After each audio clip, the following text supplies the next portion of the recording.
Reaction video ta about sa Katolik o sulpot na Kristiyano. Mga kaibigan ko na mga hindi Katoliko, may tanong ako sa inyo.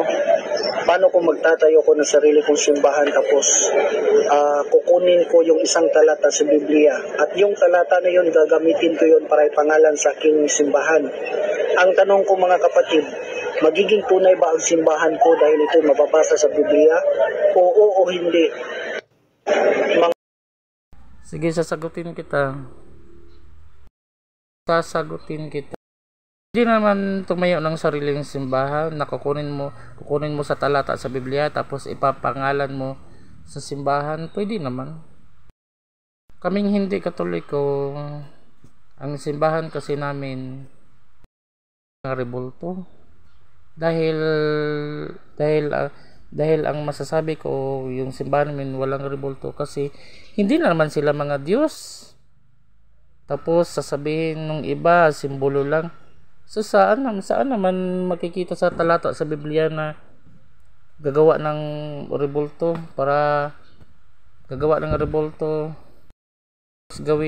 tapos gawing simbolo sa pagpapakilala sa Diyos. Kaming mga hindi Katoliko, yung simbahan namin na born again, wala kaming rebulto. Alam mo kung bakit? Kasi sa Biblia kami bumabase. Doon namin makikilala kung sino ang Diyos, kung ano siya. Ang Diyos lang pinanawalaan namin, si Kristo, kasi siya lang naman talaga ang tagapagligtas Basta kami sa mga born again, Biblia lang ibinabasihan namin para maniwala kami kay Kristo, hindi kung sino-sino dyan. May mga santo niyo, mga ganun, etc. Basta kami proud kami sa simbahan namin. Kasi doon namin makikita kung yung tunay na Diyos at kung hindi sino-sino. Hindi namin binibida ang reliyon kaming mga born again na sulpot. Hindi namin binibida yung pangalan ng aming reliyon. Ang binibida namin yung salita ng Diyos. Kapatid, magunos dili ka. Iisa lang ang tunay na Diyos, si Kristo lang at ang kanyang Ama. Bumasi tayo sa nababasa natin sa Biblia, hindi yung bumasi tayo sa nakikita sa ating mga mata, gaya ng mga rebulto. Walang mga rebulto, puro kasinungalingan, walang tunay diyan.